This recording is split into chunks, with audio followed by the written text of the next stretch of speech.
Jawd Karim is the first YouTuber in the world. Jawd Karim is an American software engineer and internet entrepreneur. He is one of the co-founders of YouTube and the first person to upload a video to the site. The site's inaugural video, Me at the Zoo, uploaded on April 23, 2005, has been viewed over 330 million times as of August 14, 2024. During Karim's time working at PayPal, where he met fellow YouTube co-founders Steve Chen and Chad Hurley, he designed many of its core components, including its real-time anti-fraud system.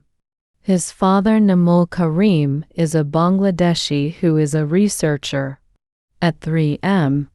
His mother, Christine, is a German biochemistry scientist at the University of Minnesota.